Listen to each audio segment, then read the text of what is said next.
Why should I be concerned about shoe care? Well, if you create a good shoe care ritual, not only will you prolong the life of your shoes, but you'll also keep them in good shape. This should begin from the very first time you try the shoes on in the store.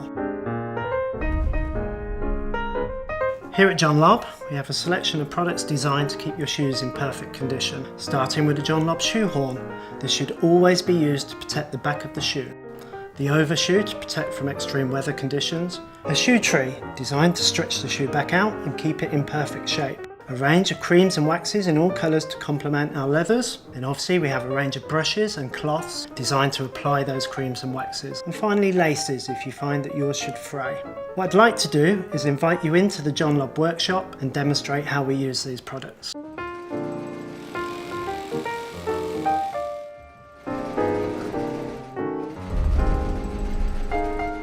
So starting with the John Lobb shoe tree, this should be inserted into the shoe after every wear. Just slot it in and you'll see that it packs it out and brings back the original shape. Before we go any further, it's worth sharing a couple of tips. If you've worn your shoes outside and they've become wet, never attempt to do any shoe care. Best thing to do is to place your shoe on its side, which will allow moisture to evaporate quickly.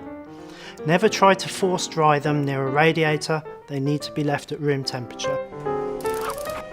Another good tip is to never wear the same pair of shoes on consecutive days. Insert your shoe tree and allow the leather a chance to recover from the stresses of the day before.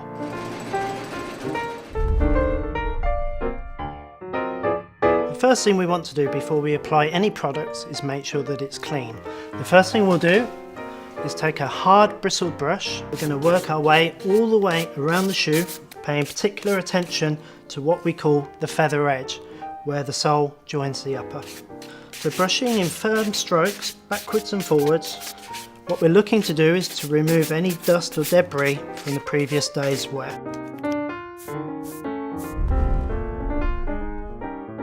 When we're happy that it's clean, we can start to apply a shoe cream. This is the most important product because this will hydrate the leather and help it to become supple and flex. So with our welt brush, we take a small amount. We're going to work all the way around into that crease. The reason for doing this is to re-wax the thread that holds the sole to the shoe.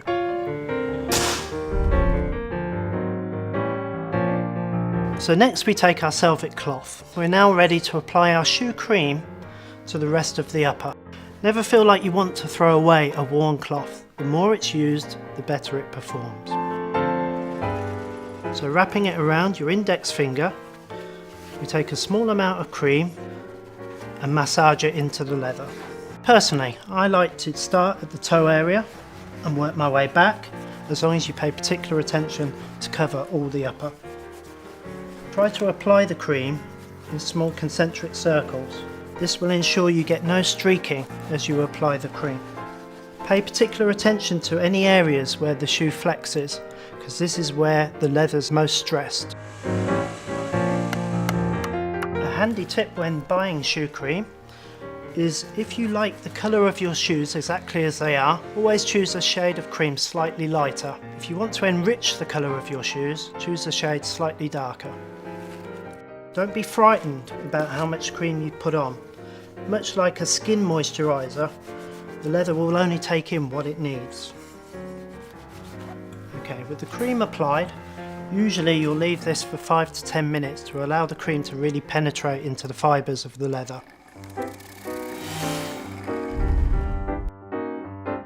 So with our cream having had time to settle into the leather, we get our hard brush again, and this time what we're doing is just removing any residue that the leather no longer requires. And already you can start to see the glaze develop. If you were happy with how the shoes look at this stage, you could start to wear them straight away.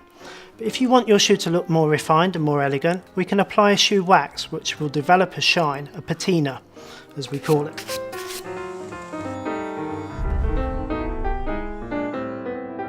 So again, with our Velvet cloth, find a nice clean area and we can apply our shoe wax. Very much like the creaming process, we start at the toe and we apply the wax in small concentric circles. You don't take too much wax because what we want to do again is massage that into the leather.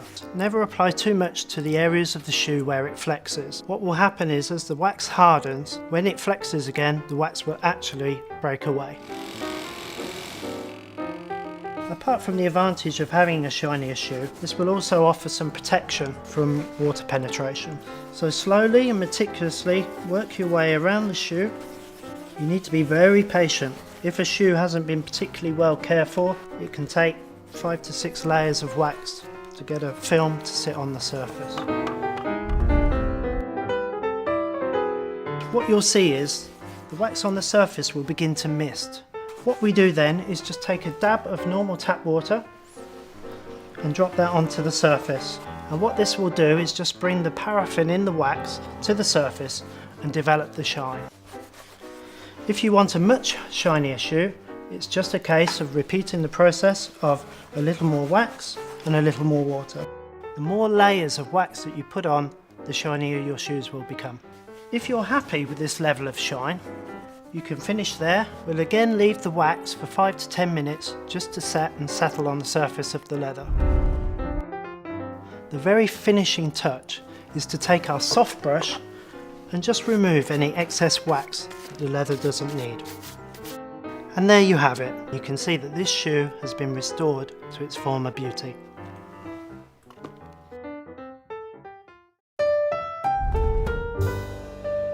So eventually, but naturally, the leather on the sole and heel will wear, needing replacement. Here at John Lobb, we can offer the very best service to restore your shoes back to original condition. We use exactly the same materials as we do with a brand new pair. First of all, we'll give them a quick examination to make sure they're fit for repair.